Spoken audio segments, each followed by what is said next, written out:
Do I need to turn my camera on here? No. Okay, great. Okay, great. Thank you, Alex. Thank you, everybody here, for spending your Sunday afternoon with us. Let's see. Someone said that they don't have sound. So, do you hear me now? This person. Oh, shit. Okay. Oh, he hears me now. They hear me now. Okay, great. Great, thank you. Okay, so if you don't hear me, please let me know. Alex, thank you for the introduction. My name is Jenny Chen Robertson. I am the co-founder and executive director of SPAN, Safer Psychedelics Association of New England. And today we're going to be talking about Beyond the Journey, the art and ethics of psychedelic support. As Alex mentioned, this is not yet legal everywhere in the US. It is legal in certain states. As of now, there are 4 states in the US out of 50 that have legalized psychedelic therapies. The first and foremost being Oregon. Next is Colorado. In both Oregon and Colorado, you'll be able, without a medical diagnosis, you will be able to participate in psychedelic therapy with psilocybin, which is the active ingredient in magic mushrooms, right? Magic mushrooms. Next up are New Mexico and Iowa.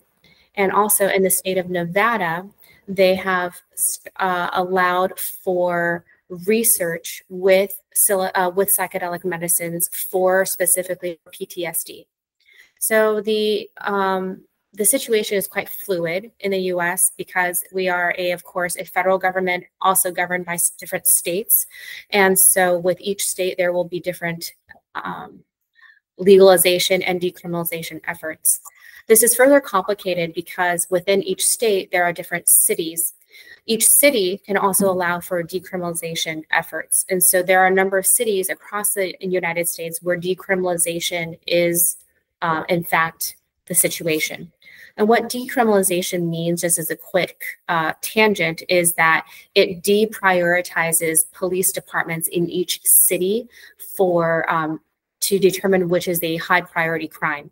So with psychedelics being decriminalized, that means that the police departments are not going to make it a #1 priority. So as Alex mentioned, we are going to talk about a few different things today. Let me make sure my presentation is now not moving. Let me see. Okay, here we go. Okay, here we go. So again, welcome. And Alex set a really nice context. Again, thank you. I believe this is the 6th lecture in this series. So if you haven't already, please sign up to follow Resonance Clinic so you can be notified of their exciting future lectures that Alex has graciously organized. And what we're going to be covering today is a brief history of psychedelics, why people may engage in psychedelics, safe facilitation skills, aftercare and integration. And as a reminder, this is recorded, and so there will be time for Q&A, and I will stop for Q&A at the end of each slide. But because this is recorded, I just want to remind you, I'm not going to ask for any self-disclosure. You don't have to admit to anything. You don't even have to share your name. And Alex and I have decided at the end of this talk, there will be some time for non-recorded Q&A. So if you wanted to ask anything of a more sensitive nature, also this is for the online participants as well. Happy to do that within a non-recorded. So this will be recorded and available for distribution. So we'll keep to the agenda. And if you have any more personal questions, I want to thank you in advance for trusting me with your questions. And also that if it's too personal, I will just remind you and that we can address them minus recording. So that leads us into our community agreements. We're agreeing here with everybody, including our online participants, our online audience, that we're agreeing to an environment of confidentiality. Again, I'm not asking you for any self-disclosure.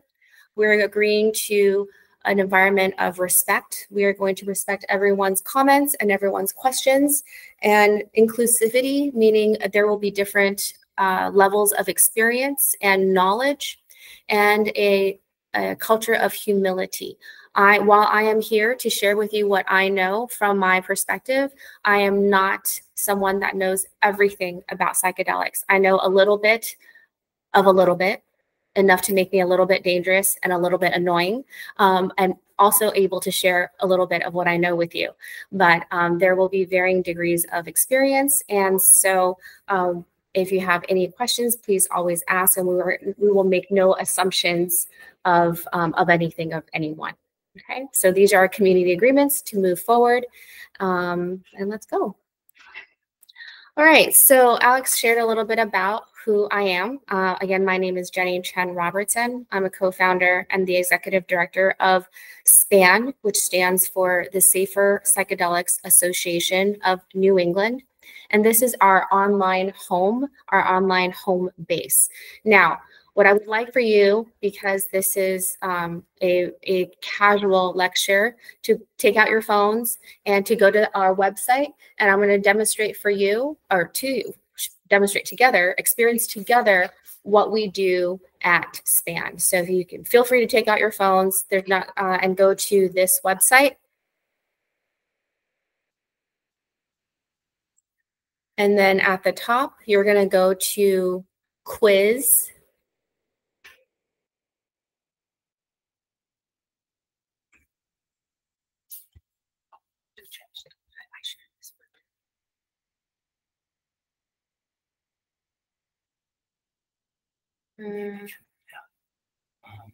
Share the full screen.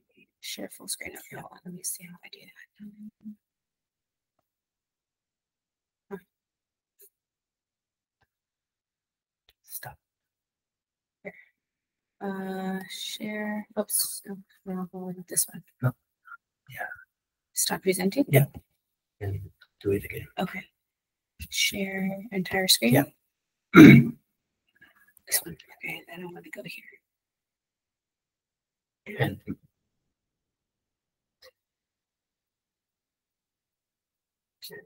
no. Google Meet. Where's my Google Meet now? Sorry.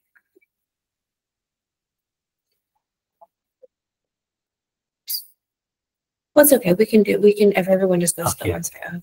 Okay. Sure. Okay. Okay. And then, okay, cool. Okay. So if everybody's on the website, and they navigate to quiz, this is one of our tools that we use at SPAN. And the first question is, and I promise I will not grade you. You will get the answers shared to your email if you want to put your email at the end so you can get your own answers. There's no quiz, no grading at the end of this, I promise. Not a bushi ben, okay? And so the first question is, how many people die from psilocybin overdoses? And you can, anyone want to volunteer an answer? 1 in 10, 1 in 100, 1 in 1,000, or no deaths associated? Oops, shoot. Okay, I can't see the chat when I'm in this mode, so if anybody tells me, you might have to tell me if anyone tells me which. Sure. Again. We can just share my presentation. We can. Okay. Yeah, that's okay. There we go. Yeah.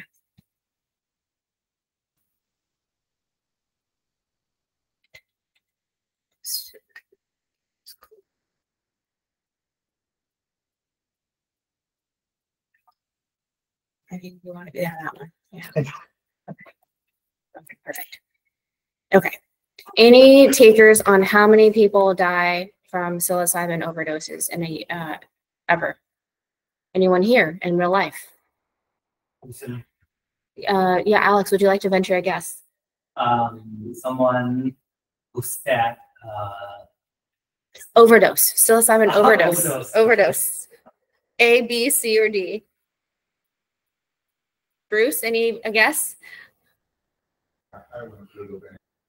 You want to go with D? Yeah. Okay, let's go with D. All right, next. Next question, number 2. Which substance contributes to the least amount of deaths each year? A, psychedelics, B, alcohol, C, tobacco. C, tobacco. Any other ones? Least amount of deaths. Or Least amount of deaths. definitely psychedelic. Okay, definitely A. Any other ones?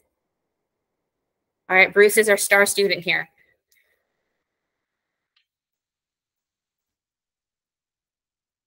Okay, great. What are some of the reasons people may use psychedelics? A, improve mental health. B, to help with chronic pain and pain syndromes. C, improve self-awareness and have better connection. D, to improve brain function and creativity. Or E, all of these reasons someone may choose to use a psychedelic. All? Okay, great. Okay, so we have a few star students here. Everyone else fails. No, I'm just kidding. So great. So this is an example of what we do at SPAN. And why do we do this? So this quiz is designed to be a little bit provocative, right? Overdose, death. I mean, these are kind of sensational words, right? And the reason we design it this way is that we want to destigmatize psychedelics. That's our first and foremost goal at SPAN, because when we destigmatize these substances, we can actually have more open and productive and helpful conversations about psychedelics. Second goal is to help people understand why someone may engage with psychedelics. We have no judgment on, we are not promoting psychedelics. We are not saying yes, you should use it, or no, you can use it, or don't use it. We are simply saying that these may be some of the reasons people choose to engage with psychedelics. And if you do, what can you do to make it safer? What are some harm and risk reduction methods out there to keep you safe and to keep those that you care about safe? Our goal is to educate community, first responders, because as psychedelics become more mainstream, there will be more emergency services notified. Traditional responses to accidents, to psychiatric events, are not conducive to psychedelic responses. So we want to help educate first responders, including police, EMTs, and firefighters, on what may happen and what is a safe response to a psychedelic situation. The second, we also want to educate community members. This includes parents, teachers, and friends, because as we've seen in that quiz, there's a variety of reasons someone may choose to engage with psychedelic substances. So this is who we are and what we do at SPAN, and we aim to give training and education.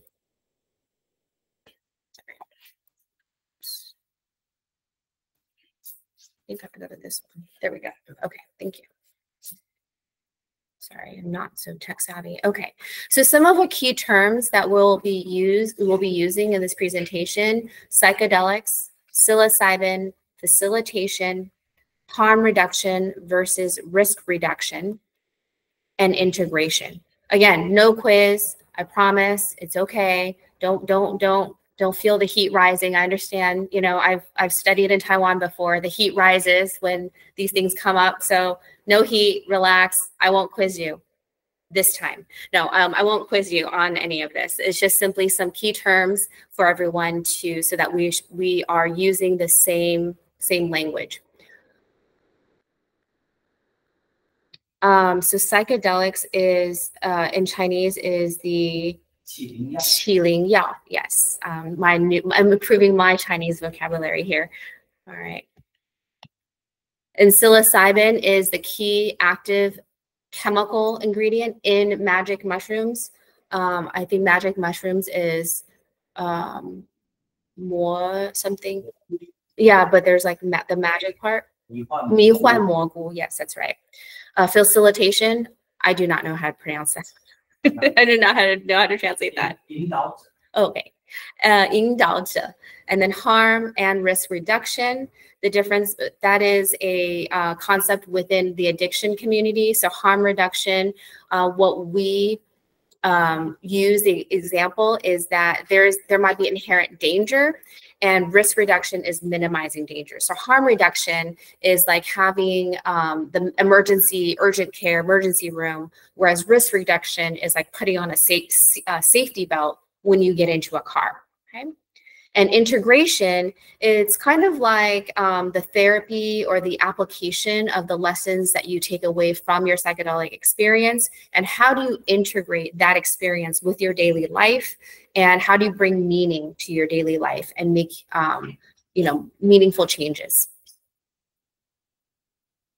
Okay. Any questions so far? Online folks? Okay, great. Okay, so we're going to start with a brief history of psychedelics and its use. So early in, and this will be more limited to, this will actually be all limited to Western history, because I think that there hasn't been much research yet into the Eastern use of psychedelics. I know that there's some emerging and that Alex is working really hard on this, but we're going to talk about the indigenous use in Northern and Southern America, starting with the Mazatec peoples. The Mazatec peoples are people in modern Mexico and Oaxaca. And so, and also in places like Peru and Brazil. So these cultures have a history of use for rites of passage. What does that mean is that a young person, when they have a rite of passage, and we see this in modern day too, it's still ongoing. Someone maybe who's 14 or 15 using these substances, medicines, often they're called, with their family members. In a ayahuasca tradition, usually it is the grandmother that gives their grandchild this medicine, a small dose of it, and sits with her grandchild through the evening as they're experiencing. They call ayahuasca grandmother medicine. So it's a very ceremonial, ritual aspect for the child to graduate into adulthood. So in the Mazatec tradition, a lot of young people use this medicine, and they call it medicine, right? And they call it, it's not viewed as a drug. And you'll also perhaps notice that I'm using the word medicine or substance. So we use this vocabulary at SPAN because we believe it is medicine. That drug has such a negative connotation with it that we don't want to influence anyone's thinking about it. And so in the indigenous traditions, psilocybin, ayahuasca, peyote, these are plant medicines. And I think the closest translation I can think of in Mandarin would be like cao yao. So I guess that would be like more grass, but it's really plant, right? And so as we move into the 50s and 60s in the US, it's a very tumultuous time. And especially in the 60s and the 70s, there's actually an abundance of psychedelic research during this time, starting with even at Harvard with Timothy Leary and a lot of psychotherapy developments. And so as America is engaging in this war, the first war being televised being the Vietnam War, and that had a huge impact on the American psyche, because for the first time, people were seeing American soldiers overseas fighting, injury, and dying. And so American soldiers were being brought back to the US and televised. And so the horrors of actual war are coming to people's living rooms, which was a huge shock to actually view what warfare looks like. As this is happening, young people of the 60s are deciding, hey, maybe we don't want to fight war. This is actually really harmful, right?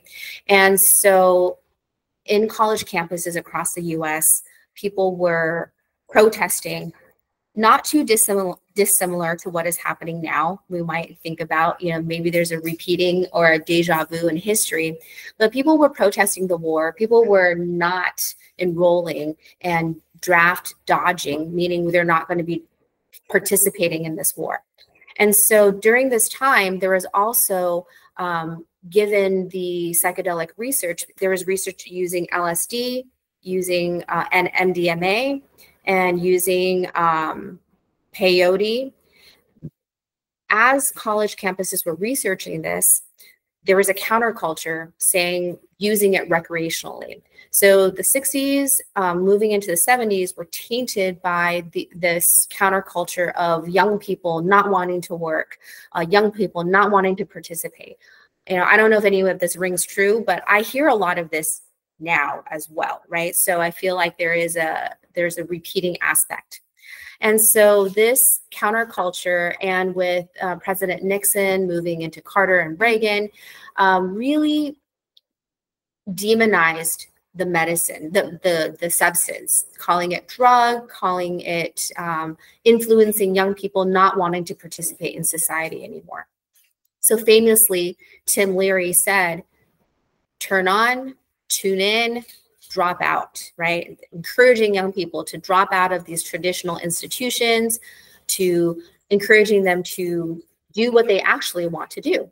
So that was very problematic, especially coming out of the 50s in a very traditional US culture. So, and it's interesting to note that MDMA, which was brought back to the FDA last August for use in therapy, MDMA was actually used widely in therapy until 1985, when it was placed on the Schedule 1 by the DEA, the Drug Enforcement Administration. Also interesting to note that despite a judge's ruling that MDMA is actually safe, so Schedule 1 in the US means no medical use, no helpful use, poisonous, you know, do not consume, okay? Which brings to mind the US government, some political figures are telling people to consume bleach. So I don't know how much weight to put on these organizations anymore.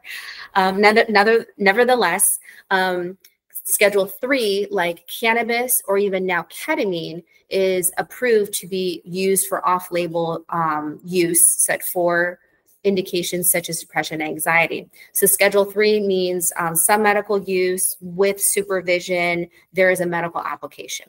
So MDMA, although it was recommended for Schedule 3, federally, judges agreed with it, the DEA has not changed its scheduling, which is, I'm not really quite sure how they're getting away with it, but there we have it.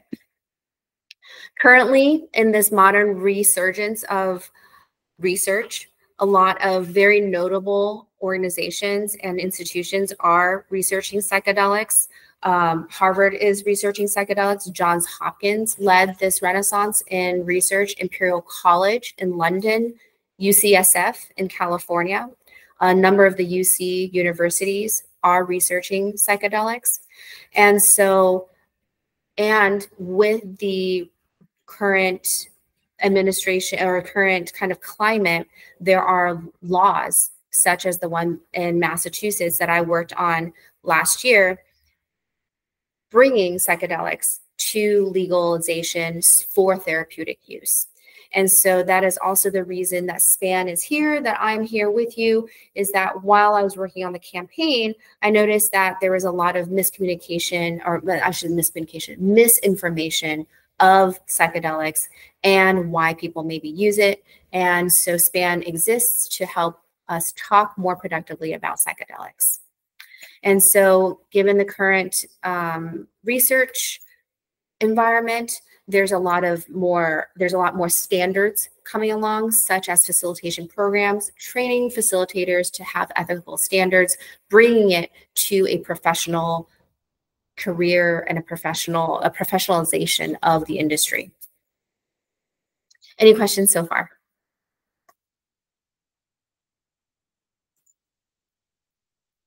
Okay. Wow, you guys are a lot better than my Bushiban. My Bushiban was very, very unruly. Lots of questions. Well, they're not even questions, a lot of interruptions. So thank you. So psychedelics are categorized into two categories: classic versus non-classic, or classical or non-classical.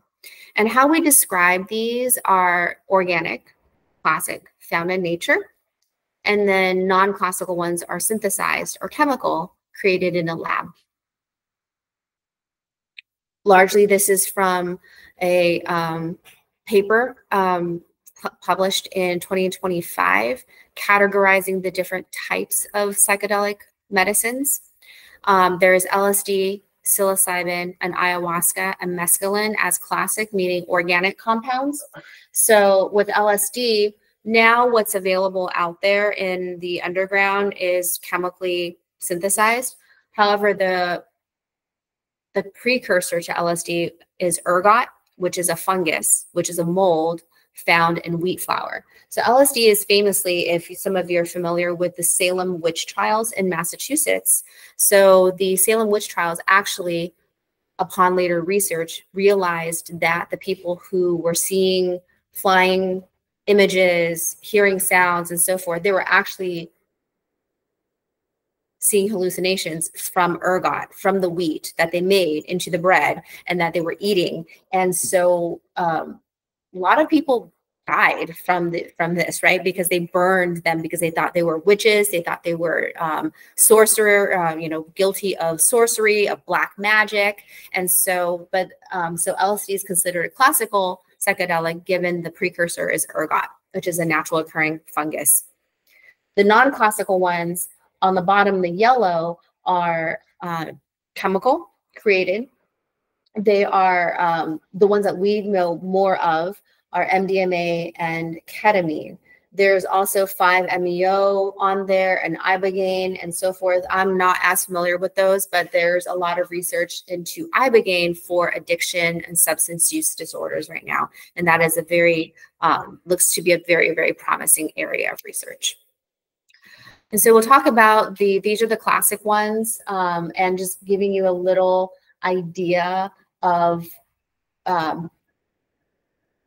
overdose thresholds, or I guess deadly thresholds. I don't like to say deadly, but dangerous thresholds. So some of these thresholds are really, really difficult to hit, such as with psilocybin on the bottom left.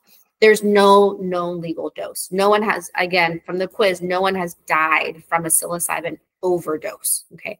Have other things happened when someone is under the influence of psychedelics? Yes. So as Alex was mentioning, there was a recent case where someone injured themselves. From that injury caused death. Some of you may have also heard Matthew Perry. He died in his hot tub in LA. He was on lots of ketamine. We also have our most famous ketamine user right now in America, Elon Musk.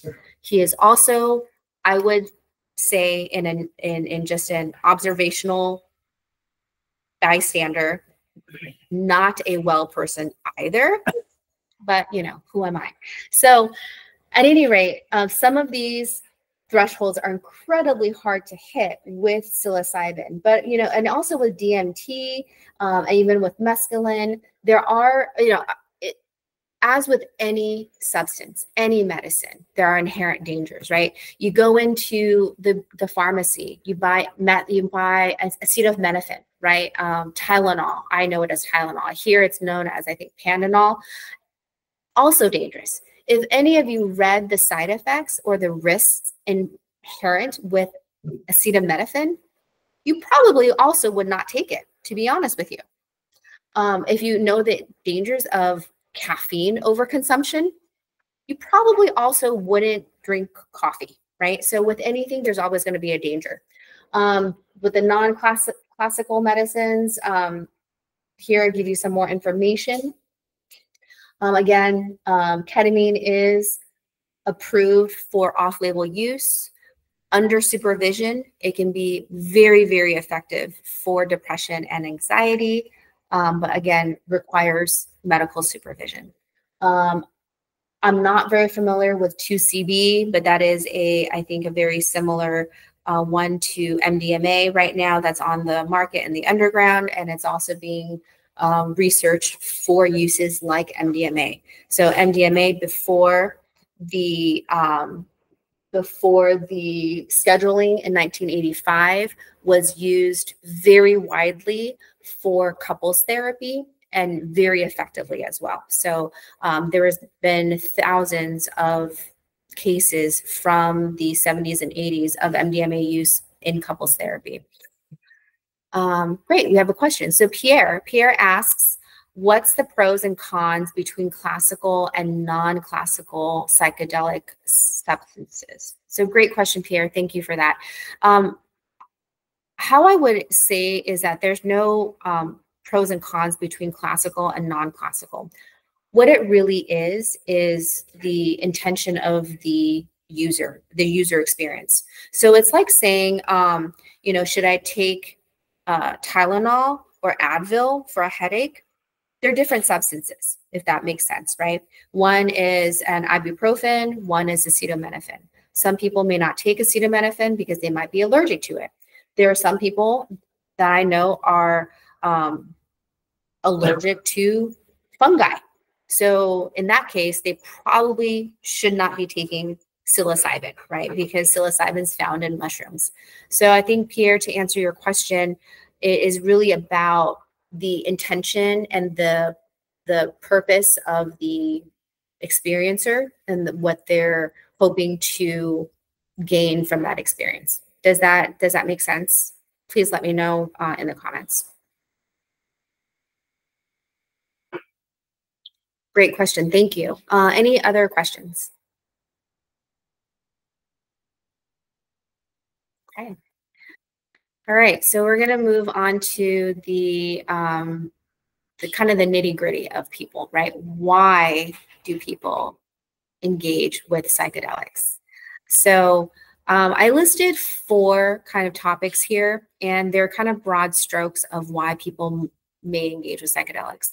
The first one, and also the most currently widely studied one right now, is mental health and healing, specifically depression, PTSD, anxiety, addiction, burnout, and trauma responses and responses to traumatic events. Second, spiritual healing, perhaps some meaning making in one's life. Third, personal growth and creativity. Again, kind of, it's almost like a sub 2 there, where dealing with creativity and personal growth. Mm-hmm. I cannot see salvia. Oh, sativa? No, salvia. Salvia. Salvia. There's like 鼠尾草, right? Sorry. I'm not familiar with salvia. I'm sorry. What is there a street name for it? It's kind of religious kind of drug, but it's not a drug. It's from some kind of plant. Uh-huh.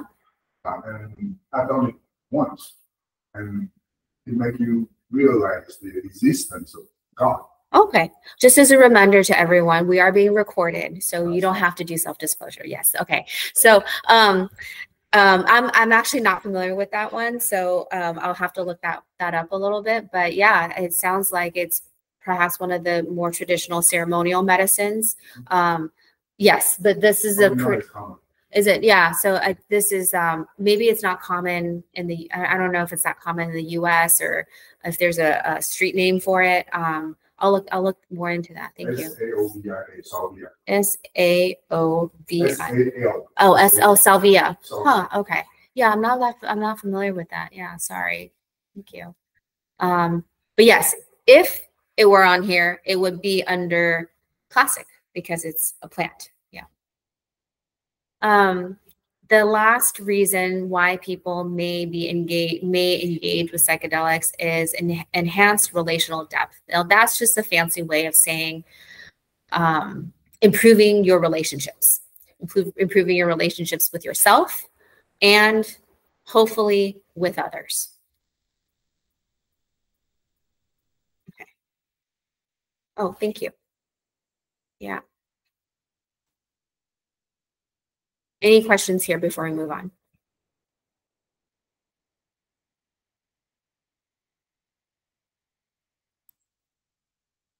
Okay.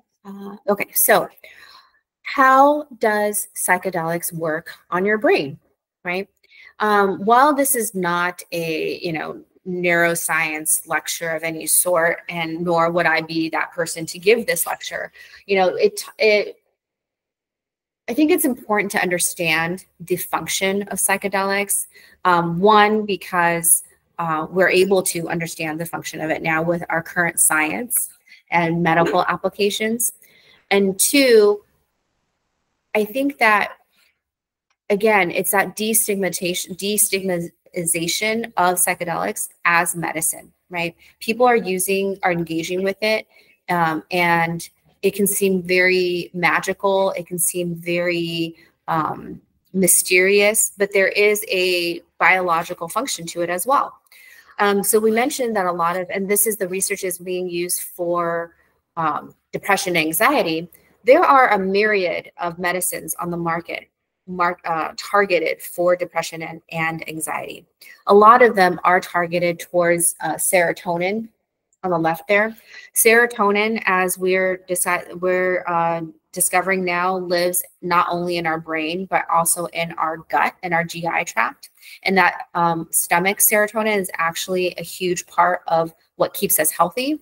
So if you have a healthy gut biome, that can actually stave off depression as well.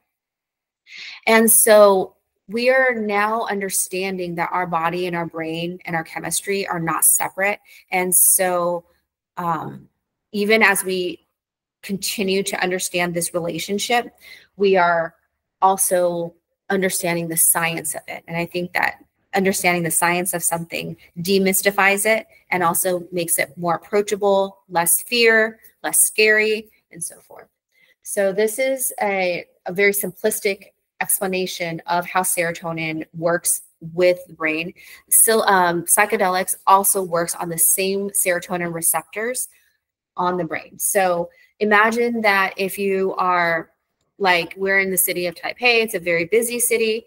And if you go to the Taipei main station, if there's only 2 routes, one takes you to Kaohsiung and one takes you to the airport. That's not very useful, right? It's kind of useful, not very useful. And what psychedelic does is that it creates a lot more routes, a lot more neuroplasticity, a lot more new neural connections. So now when you go to Taipei main station, there's trains going everywhere, which is way more useful. And no, not just useful, but you can see that there is just much more connectedness, right, with those new neural pathways. So benefits and risks. Oh, I apologize. Any questions before we move on to benefits and risks?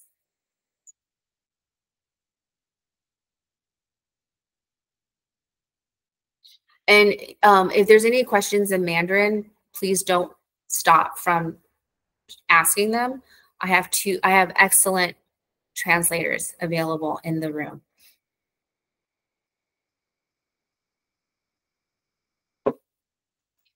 All right.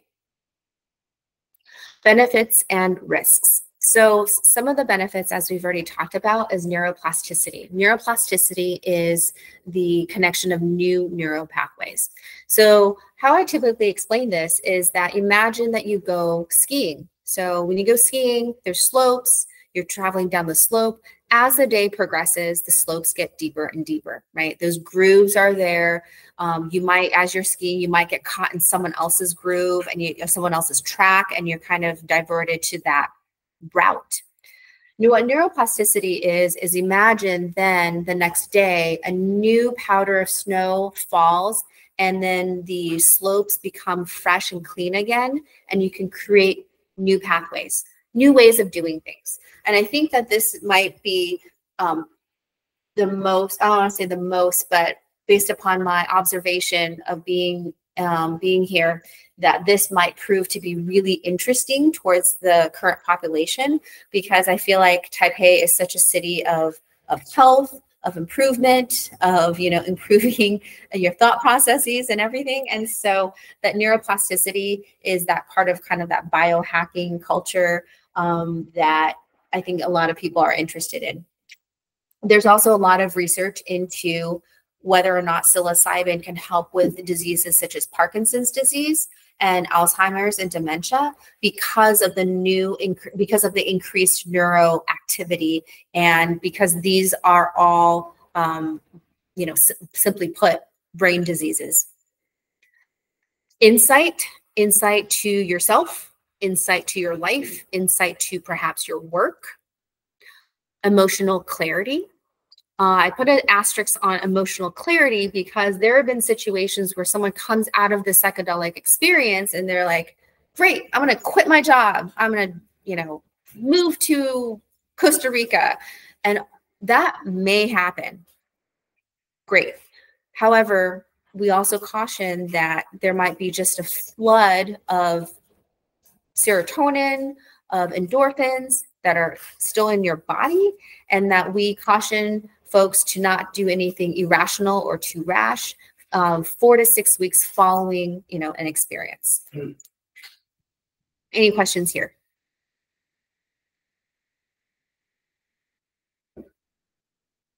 Okay. And then Alex is putting some links for the, was that the Taipei Health Administration or Taiwan Health Administration? Yes, Salvia is now classified as Schedule 3. Schedule 3. Oh, okay. Oh, okay. Helpful. That's good to know. Maybe the U.S. will follow Taiwan for once. So maybe, maybe we'll.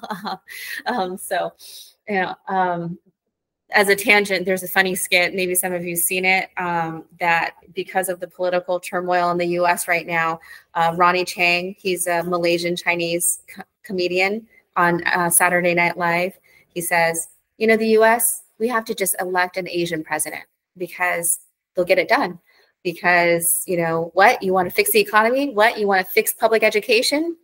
Just get it done. So my hope is that the U.S. will follow around, will look at other countries and will hopefully learn and accept and absorb some of the more helpful things outside of our country, because we certainly, as Americans, can learn a lot from the world. Now, okay, back to the risks of psychedelics. So some of the risks include psychological distress. So some of that distress may look like mental distress, which is also a tenet of SPAN, that we want to differentiate, psychotic distress versus a psychedelic crisis. They can look on the exterior quite similar. And so it's very important to have a cool off period and a waiting period. There can be disorientation, also very common. We use languages like common or standard, because we don't want to use, we don't use language like normal, because we take the approach that all experiences are accepted. All experiences are your normal. There is no normal experience. Everything is standard. Everything is subjective. And so whatever it is you are experiencing is okay and acceptable. So there's the psychological distress and the disorientation, and then physical risks. There are some physical risks to psychedelics that we will go over in later slides that precludes someone from engaging with psychedelics, and some of the cardiac issues and so forth. So we'll go over that as well. And so all of this is to say, it highlights the importance of preparation, aftercare, and integration. Any questions here?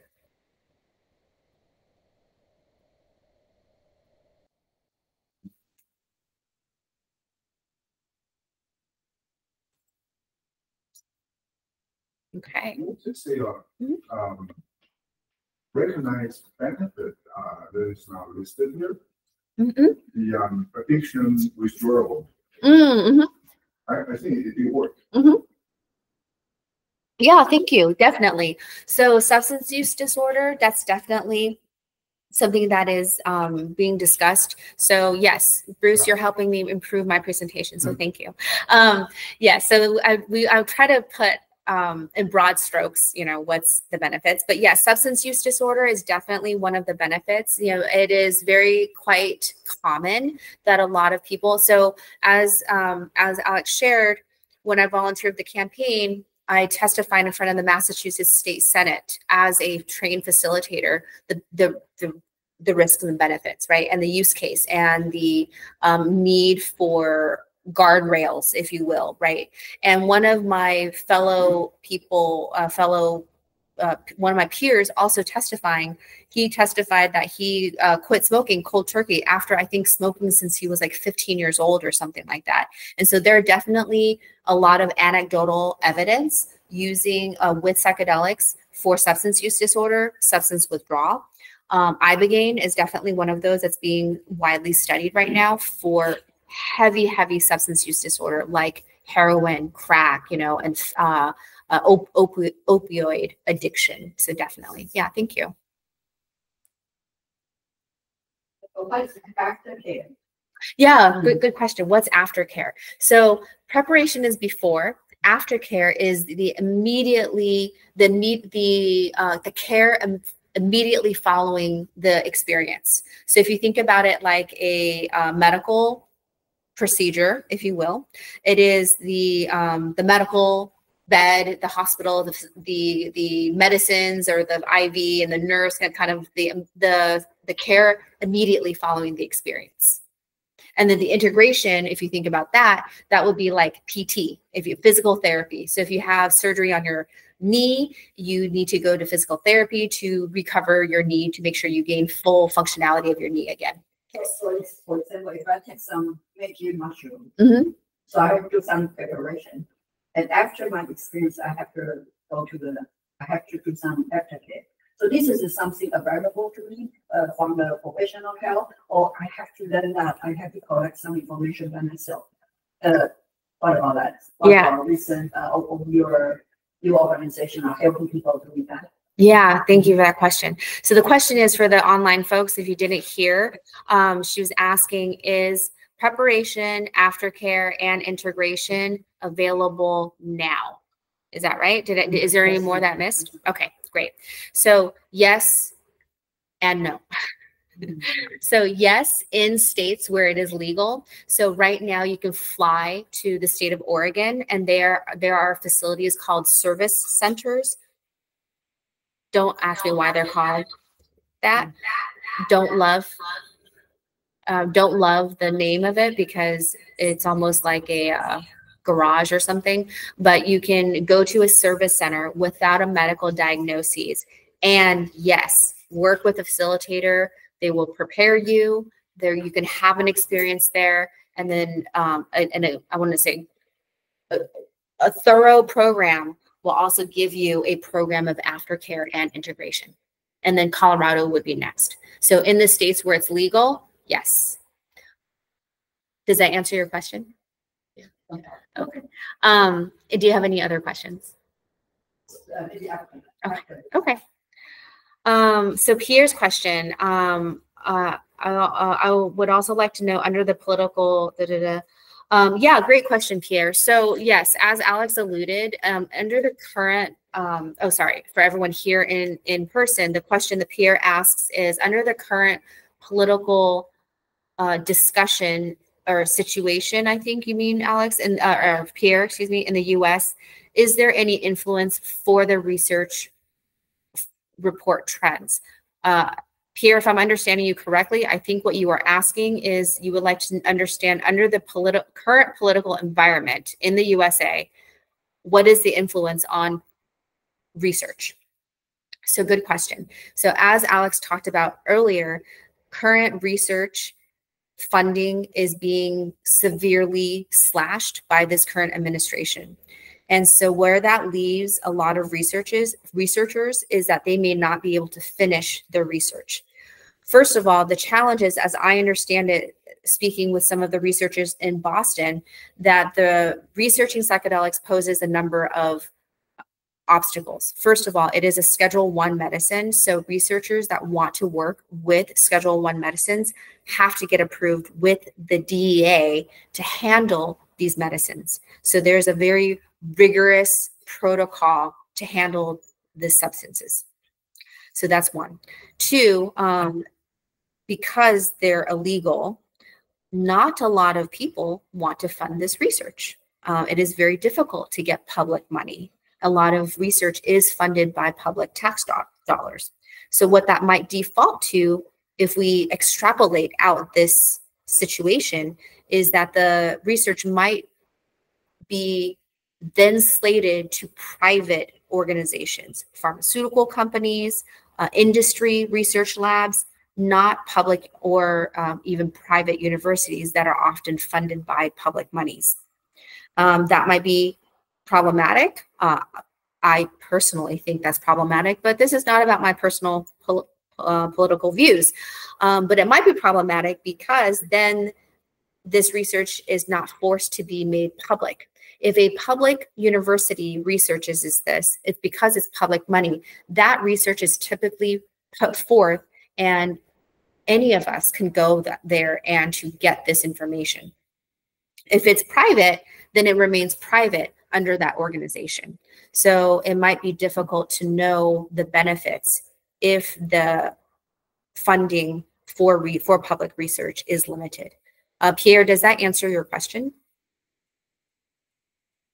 So as an example, right now, you know, with some of my friends in the Harvard Medical School, they're researching psychedelics. And so if the funding ends, they may have to close that research. Yeah. Same goes with clinical trials. There's clinical trials on psychedelics right now. If the clinical trials are notoriously difficult to fund because they're very, very expensive, especially with human trial subjects. And so those may also have to end. Yep. Yeah, Dan's question is, could you elaborate a little bit more on how to do aftercare and integration by ourselves with the goal of maximizing the benefit and reducing harm? Yes, Dan, happy to talk about that.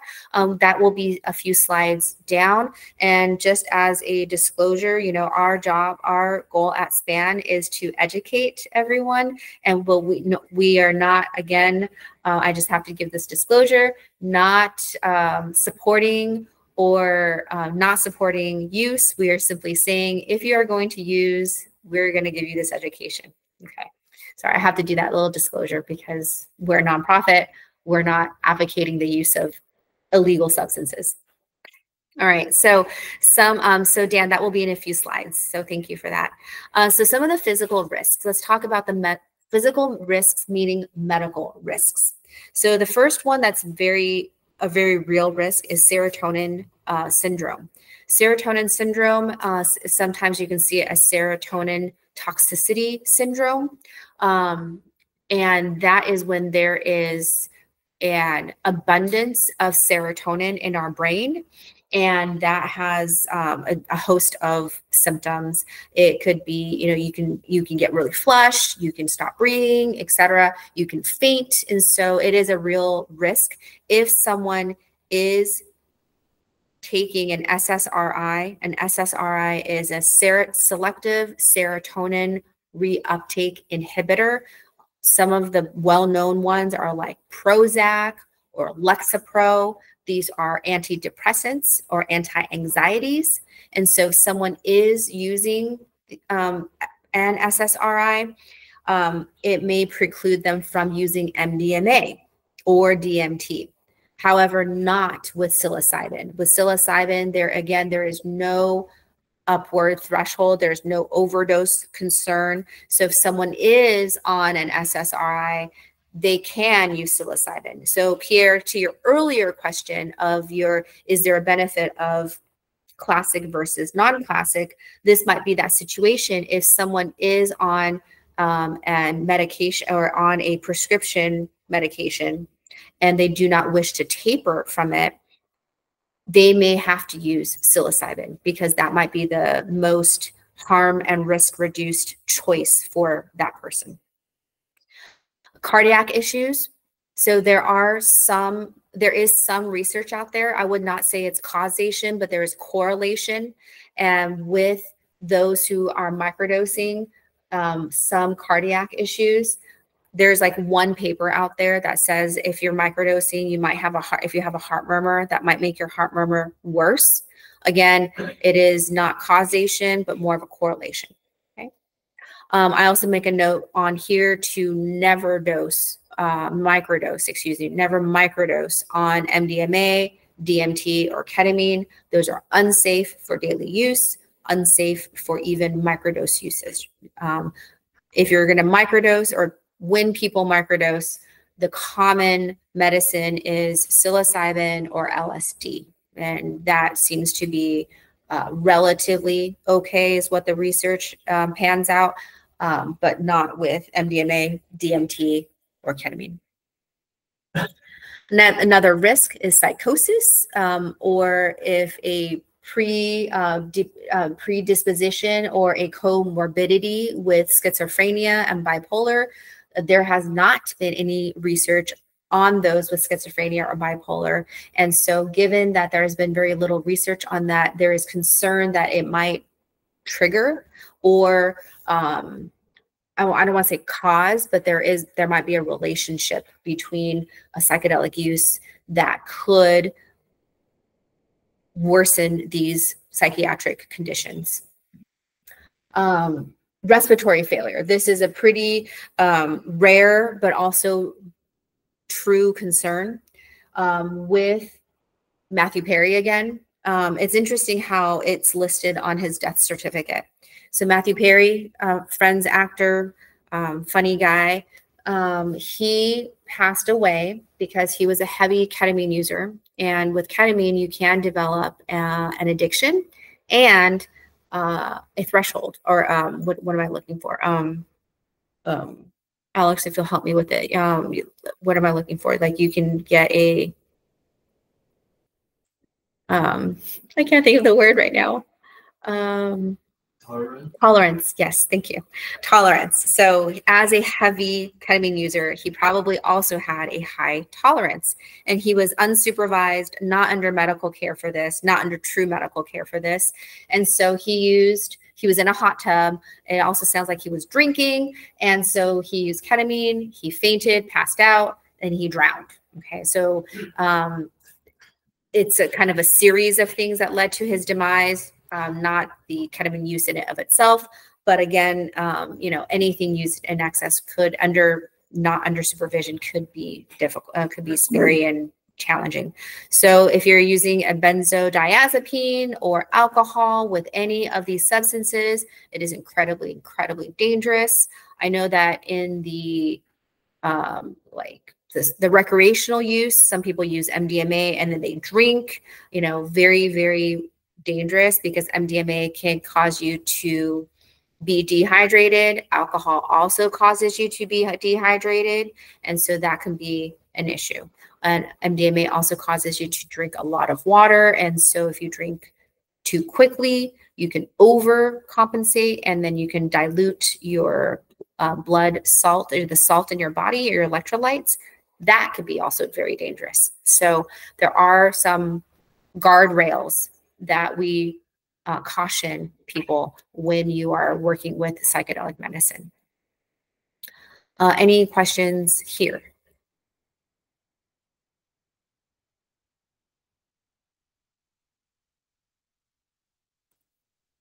Okay.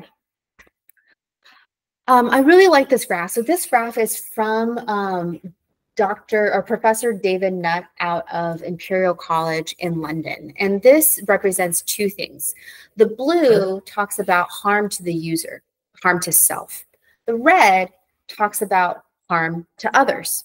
And then we just picked the top three things. This graph actually is a much longer graph, but we just took from the graph. And this, you can get it from his paper, which is notated here in the Lancet, published in 2010. It's also in his book, Psychedelic Substances, a guide from the professional, that's listed at the end of the presentation. But basically, the substance that causes the most harm to the user and most harm to others is alcohol. Meaning, well, obviously we know kind of what can happen when you overconsume alcohol. The next coming down is tobacco, very also self-explanatory. Ketamine is on there. Again, without proper medical supervision can be dangerous. Ecstasy, which is also known as MDMA, but for this paper, because it was published in 2010, the street name was ecstasy, or E. Now the MDMA is an acronym for the chemical name of the substance. LSD, there have been instances where people have hurt themselves on LSD. And then mushrooms, very little harm to self, as well as very little harm to others. Okay, so I'd like to kind of share this graph to show the harm potentiality. Any questions here?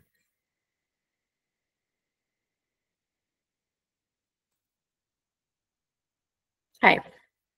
All right, Dan, I think we're moving into your question now. And Pierre, yes, definitely. We can, there will be time for more questions later. So pre-session / preparation. So we at SPAN, or actually not even at SPAN, in facilitation, there's 3 main areas: preparation, during, and post-session. These are the 3 large buckets kind of a timeline of an experience. Pre-session / preparation, and so yeah, let's go back to that then. Yeah, Pierre, good question. Why is ketamine? So Pierre asks, why is ketamine more harmful than ecstasy? Okay, so ketamine can create a physical and mental addiction. And also heavy ketamine use results in loss of bladder control or incontinence. So for very, very, very heavy ketamine users, there are some pretty severe health risks with use. So that's why. Ecstasy, I am not aware of any health risks. Nor am I aware of any physical dependency. I am aware that some people do engage in using MDMA with because they like the feeling of it, because it's a very kind of feel good type of substance, that they might miss that feeling, but it's not a physical dependence and physical addiction. Does that answer your question, Pierre?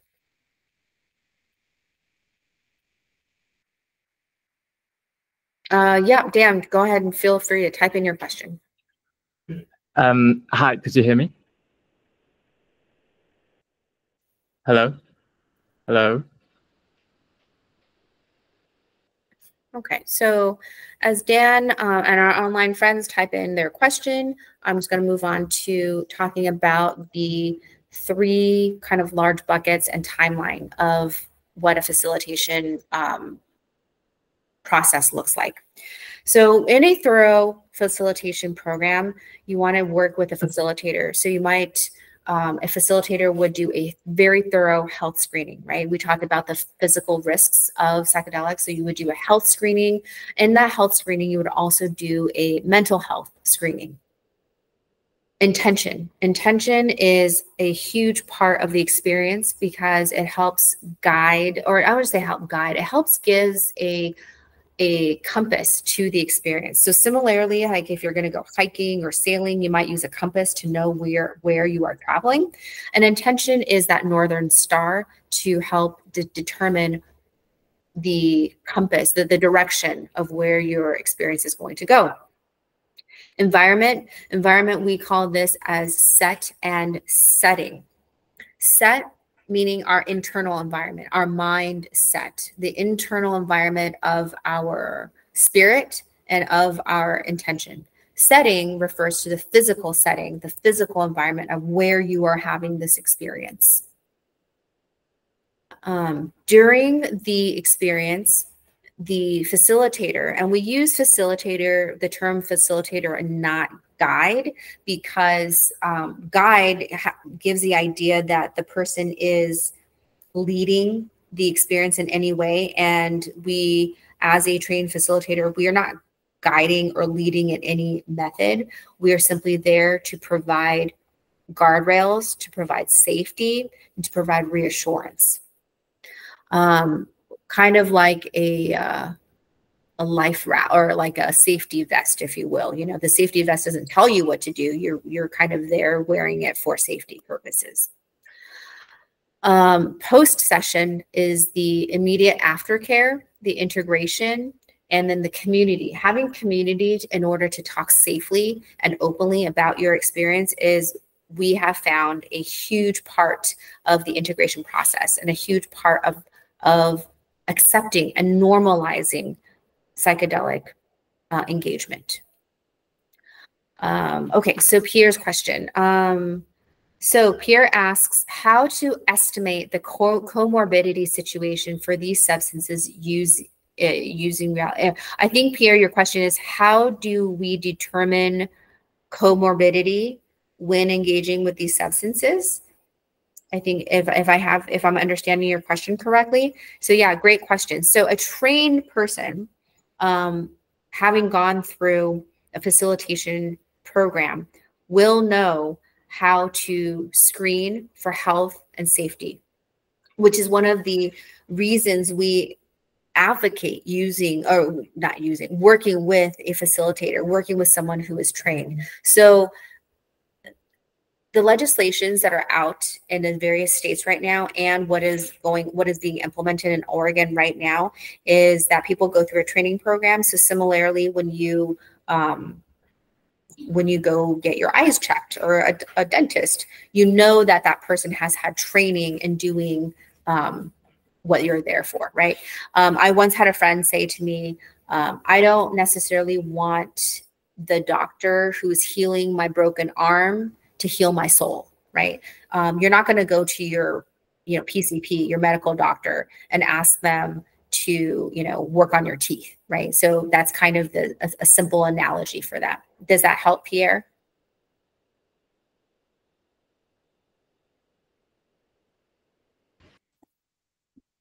Great. Hello, excuse me. Right. So what do we mean when we say set and setting? So this is a simple diagram that talks about set and setting. You're going to hear set and setting a lot.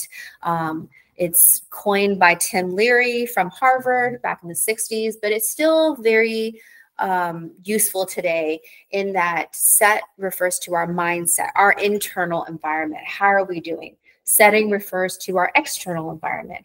How do we create an environment that is conducive to a safe and productive experience? So mindset, you want to set intentions, or we recommend that one sets intentions. And what I often get the question, well, what's an intention? Any takers here? Any difference between an intention and goal?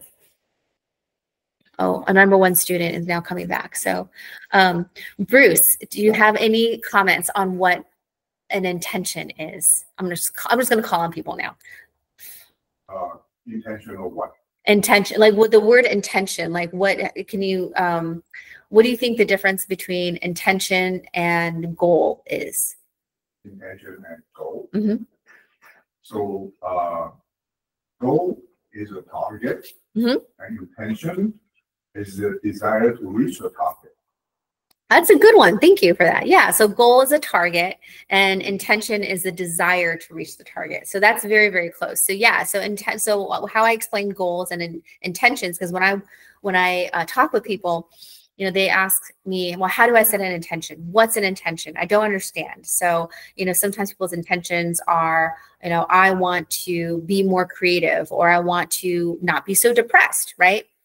And these are more goals. Goals is an exterior target on the outside. Intention is an interior motivation and desire, like Bruce shared with us.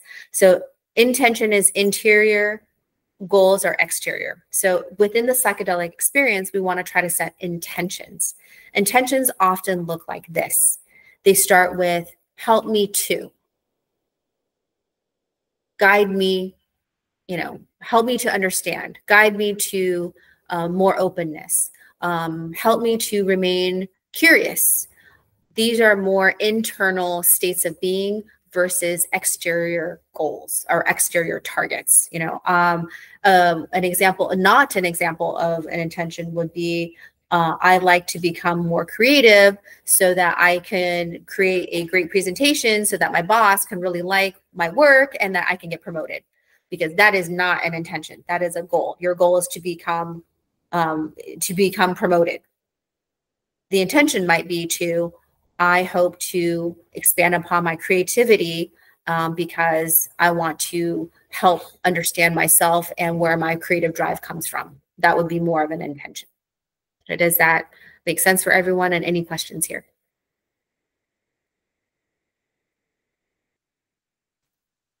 Okay.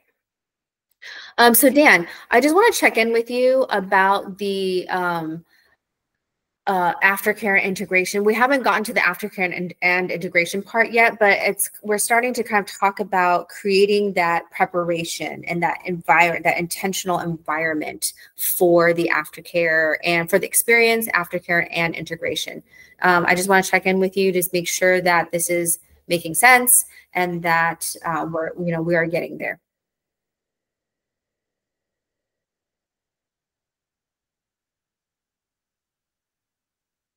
Okay, so Dan asks the question. So before we're going to take a break, ask Dan's question, answer Dan's question. So Dan's question is, yeah, I don't think we can hear you. So I don't know, Alex, are we able to hear people? Sure. Oh, okay, so he said he was trying to use his mic, but yeah, Dan, sorry, we were not able to hear you. Maybe that's why he raised his hand, I'm not sure. So his question is, he wants to know what makes mushrooms more harmful than LSD. He's curious since based upon his experience, they seem similar, and that it seems like you're saying LSD is a little bit more, you're able to control more LSD better, and that whether or not it's because of the length of the experience of mushrooms versus LSD. Yeah, so let me know if I got your question right, Dan. So LSD is much a longer experience than mushrooms. Mushrooms typically between 4 to 6 hours, and LSD can be 6, 8 plus hours. Okay. 16 to 20 hours. It could be, yeah. And I mean, some people much later, some people digest a lot quicker, but typically LSD is a little bit longer of an experience. And I don't know why. It's probably just the chemical compound and digestion of it.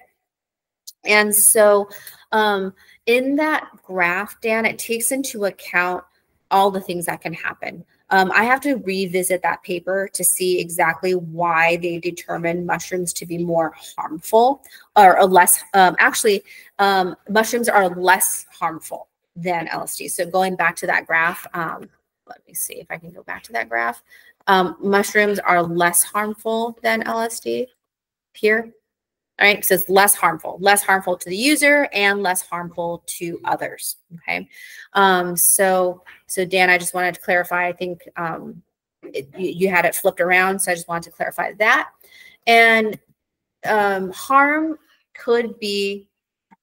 Oh, okay, gotcha. You want to say why is LSD more harmful? I think what it's coming back to me. So that paper is based upon interviewers with users of the various substances, and I think it could be that LSD is considered more harmful because you're right, the length, right? So if you make something longer, there's simply more opportunity for something negative to happen, right? So first of all, the time bound nature of the medicine is a part of that, and also I think that I don't have the exact information for it. I'm not sure if people are using LSD in a different way than they are with using mushrooms, but that people report more bad trips kind of on what we are saying. I think this is dying, so I don't know if this is important. Sorry. Technical issue. There we go. Okay. So Dan, I think I hope that helps answer your question. So I think when people report more bad trips is what our next slide is about. They're reporting it on LSD, and so the experience of it or the feeling of it might be that it's more negative. Great, thank you. All right, so any other questions? We're going to talk about bad trips versus challenging trips and why they are different.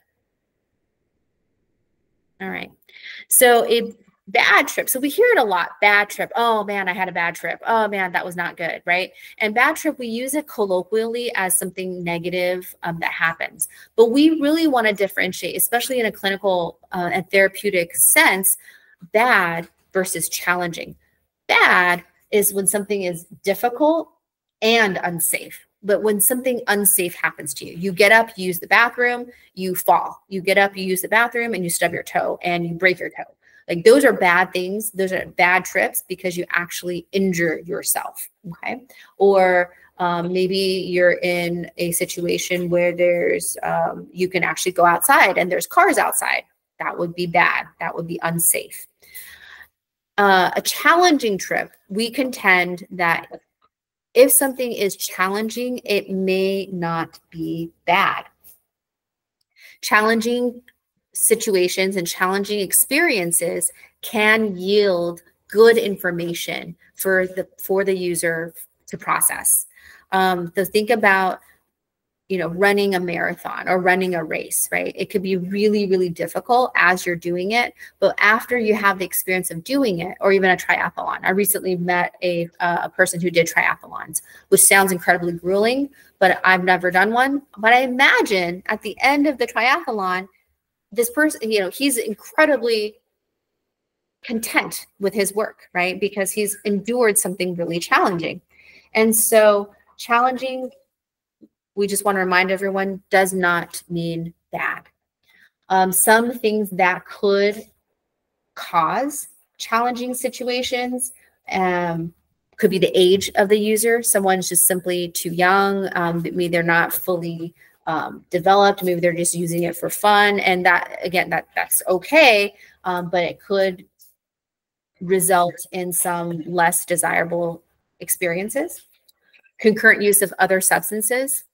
Again, you know, alcohol is a common substance where concurrent use happens, not very safe. Lack of support and lack of understanding. Lack of support, maybe there may not be a safe person there to provide support, facilitation support. And then lack of understanding, you know, using, engaging with the medicine without understanding and providing an intent. Yeah. Any questions here? And Pierre has a question.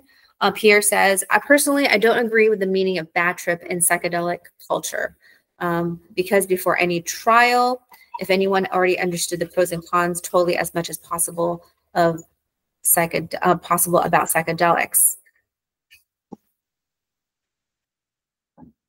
Okay, it is really unnecessarily to, I think you mean explain at all, especially the risk part. It's just personal free will and choice. So Pierre, I think what I'm understanding you're saying is that I think we're on the same page on bad trip, right? Like we use bad trip colloquially, but it may not mean what we think it means. It means that something actually is challenging and that even a challenging experience can yield something positive. All right. Any other questions? Any questions here or any other comments?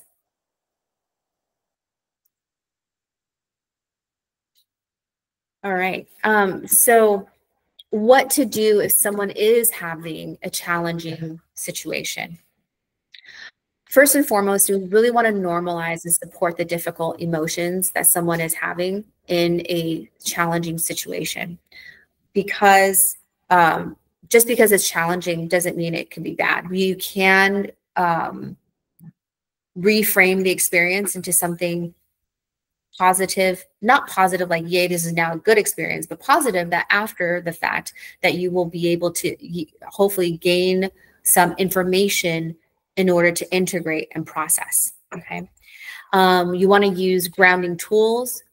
Breath is incredibly important and incredibly helpful to breathe with the person having a challenging situation. In fact, breathing, in every situation is good. If you're going to make a presentation at work, if you're going to do public speaking, even before this speaking with you all today, I meditated and I breathed, because breathing is what we all do it's what we do without even thinking about it. It is a part of our life. So breathing, we encourage people to have useful objects. And when we say verbal cues, we simply mean letting them know that you are there as someone else in the space with them. The goal is to de-escalate over intervention. So as I started this presentation, I started with that traditional emergency responses are not the proper response for someone engaging in a challenging situation. We want to de-escalate. And at SPAN, we promote the 3C technique of clarity, credibility, and care. There is always a possibility of having to engage with emergency services. And if you do, the facilitator always wants to make sure that they are reporting the emergency situation as a non-crisis situation. So the 3 C's of psychedelic crisis response: clarity, credibility, and care. We want to first, we created this. This is a context-driven and an ethical framework for safe psychedelic support. What do we mean by clarity? We mean that you want to engage and speak with someone with clear communication, letting them know that you are there. Again, no self-disclosure is needed, but if those of us who are aware with a psychedelic experience, that person may not know where they are. It even happens with non-psychedelic experiences, right? If you drink too much, some of us, we've had a wild night drinking too much, you may not know where you are at that point either. And so in a psychedelic experience, it is quite common. Someone may lose time and space. And so you simply just want to be clear, let them know that you are there. You're going to narrate your actions. I'm going to sit next to you. We are going to breathe. And we want to avoid anything, any figurative speech, any sarcasm, and anything too vague. We really want to be very, very clear. Credibility. What do we mean when we say credibility? We mean that we want to never overpromise. We want to let the person know we're going to sit down next to you. I'm going to sit here until you feel safe, or until you feel you're able to stand up. Whatever the situation is, you just simply want to be trustworthy and not overpromise. Okay? And you want to use a calm and consistent, speak in a calm, clear, and consistent manner. Okay. Care. What do we mean by care? Care is not about being nice. It is actually about being respectful to that person's experience. If there's too much chaos in the room, if there's too much chaos around the person, you can move the person, or you can turn down the music, change the music, whatever may be needed to provide the person some care to reduce that internal turmoil that they're experiencing, and also offer something that might be helpful. A blanket. It could be holding the hand. Ethical, non-sexual touch is what we call it in facilitation, and you determine what those safe zones are. Typically, it's a hand, a shoulder, lower arm, feet. And that's really about it, right? There really isn't other places one ought to be touching. When you're facilitating, it can be very, disturbing and scary. Touch, but you really want to determine what that touch looks like beforehand. Any questions on credibility, care, and clarity? Yes. Is there any data that can show if someone who's doing this civil setting under proper facilitation, and get a higher rate of good treats? Yeah, good question. So the question for our online friends here is there data coming out from facilitated trips if the results are better than unfacilitated? Am I understanding you correctly? Yeah. Okay. So they're collecting data now. So what we do know from clinical research is that it can work, especially with a typically with a two-person facilitation model, but that can be a little bit difficult. And so what's widely accepted right now is a one-person facilitator model. And most people interview their facilitator similarly as one would interview maybe a therapist or a counselor that they'd want to work with. And so the results have been positive under clinical trials, but in terms of the current data, they're still collecting that in Oregon. Yeah, great question. All right, any questions from our online friends? All right, so aftercare and integration. Again, if you're working with a facilitator or if you go to like an international retreat, I apologize, I should have mentioned international retreats, also a very viable option. A lot of these retreats have been in operation for a number of years. So to your question, I'm sorry, I didn't catch your name. You can go internationally as well. There's like Jamaica, Costa Rica, Mexico, a lot of international providers providing psilocybin, ayahuasca, and using different types of medicines. So if you're working with a facilitator or with a established retreat program, typically they will have preparation and then of course the experience itself, and then like the aftercare to include integration. So aftercare and integration, immediately following the experience, I really use the analogy of like running a marathon.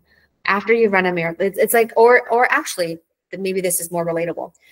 Who has like taken a really, really hard exam or done something really, really hard at work where it takes a lot of like focused thought and energy, right?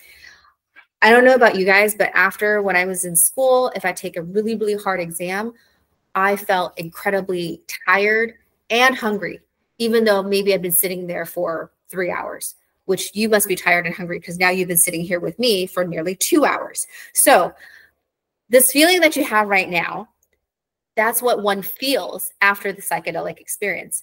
Someone is typically very tired and hungry because they've used a lot of brain power. So going back to that neuroplasticity, it's your brain is working really, really hard to build those new neural pathways, really hard to kind of also make sense, because sometimes one's vision can get distorted, and your brain is also working really hard to make that, to make those images make sense. So you're tired, you're hungry. So typically you want to rest and you want to eat nourishing food. So those are the two best things for immediate aftercare. Some people find taking a bath really helpful. Being in warm, comforting water can be really helpful. So I would say that's the immediate aftercare, to have someone be able to prepare some food for you and so forth. Integration includes journaling, writing something helpful, something creative to do.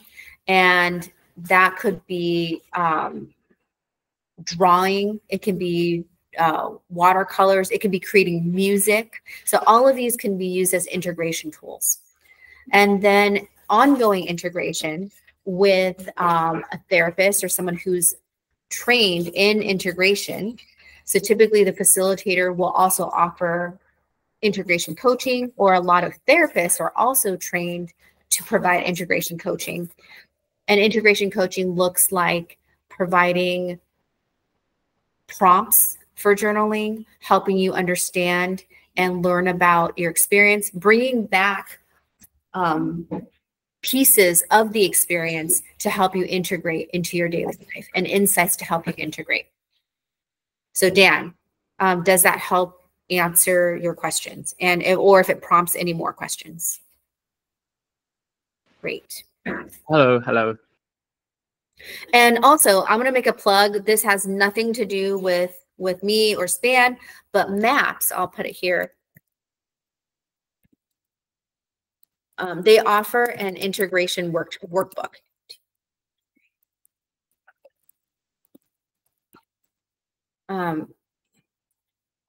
So yes, yeah.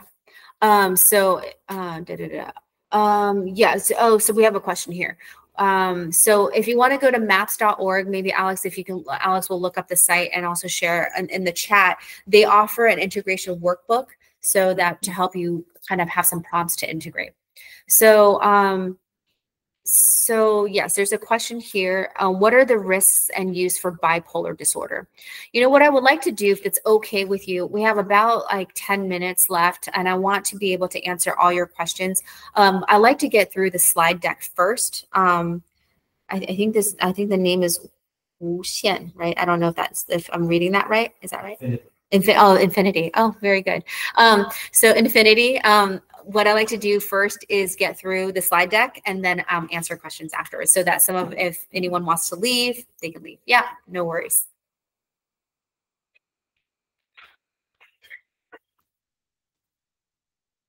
So I placed here the references for you, some of the references that we cited in the presentation here.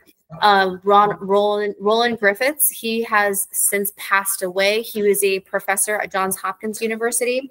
He worked with those who had end-of-life anxiety because they had a terminal diagnosis. So he really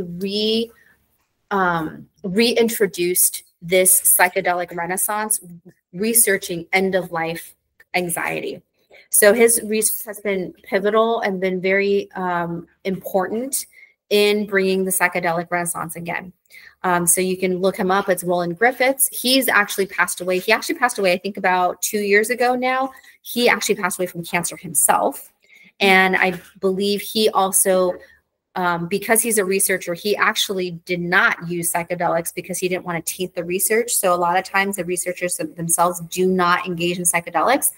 But since he had this terminal diagnosis, he actually underwent a psychedelic experience and experienced for himself what his trial subjects were, or trial patients experienced. And it really, he reported that it really helped with his end-of-life anxiety. So there's a great article also in the New York Times. So if you just want to Google him, you'll be able to find that. Robin Carhart Harris. He's a professor that was at Imperial College, and now he's recently with UC San Francisco doing a lot of psilocybin research.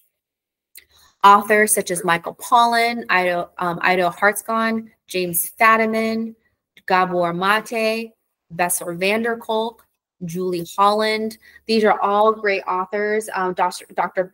van der Kolk is at Boston University. He also supported Measure 4, so I had the great opportunity to chat with him. He's quite open about his psychedelic experience and why he supports psychedelic medicine. And of course, there's a bunch of organizations, MAPS, Fireside Project, Zendo, and of course, my organization, this organization, SPAN. And I will make a plug here that if this presentation has been helpful, if you have learned something from us, that is ultimately our goal. It warms my heart, and I am humbled by this. And we humbly also ask you to donate to us so that we can continue giving presentations, giving our resources for free. So if you have any questions, you can email us at hello@spanbase.org. My email is jenny@spanbase.org. And please follow us on Instagram. We are going to have a bunch of content there from Psychedelic Sciences. We also have on our website, you also will get information on how to download our ebook. I'm going to ask you to wait about 4 weeks to download it, because we are editing our version 2 right now. And so that once that's edited, it will be on Amazon Kindle. And if you sign up for our mailing list, we will inform you on when you can download this book for free. Again, our goal is to make our resources free, very low cost for all community members to learn about psychedelics and psychedelic safety. And so Amazon Kindle has this funny thing where you can offer something for free once a quarter. So if you sign up, we will inform you of when that special day is.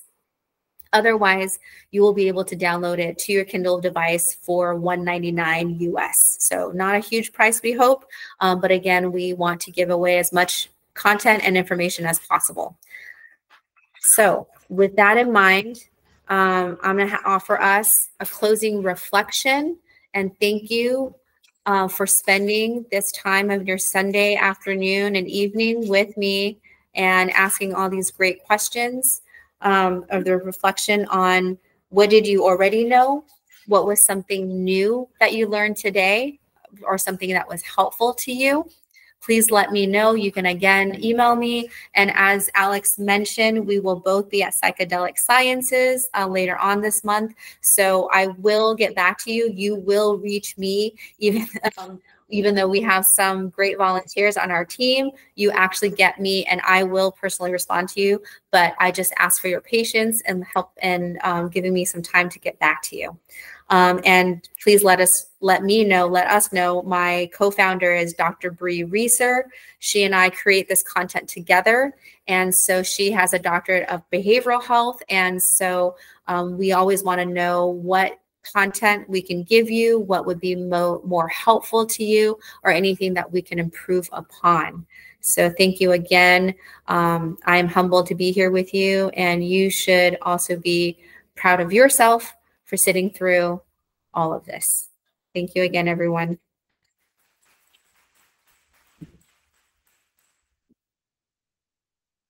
好，谢谢 Jenny 有很丰富的资讯，这样的，我觉得光是今天这个内容，我其实如果把那英文字幕其实因为它其实会产生那个英文字幕，其实我们再把它翻译成中文，基本上其实就会是非常重要的，已经是一个非常基础的、非常重要的资讯。那所以我们现在要开放 question。Let's not record now. Yeah, and sure. Then we'll just answer questions. So our online friends, if you have any questions. So the first question is, let's see, should I stop presenting and stop recording?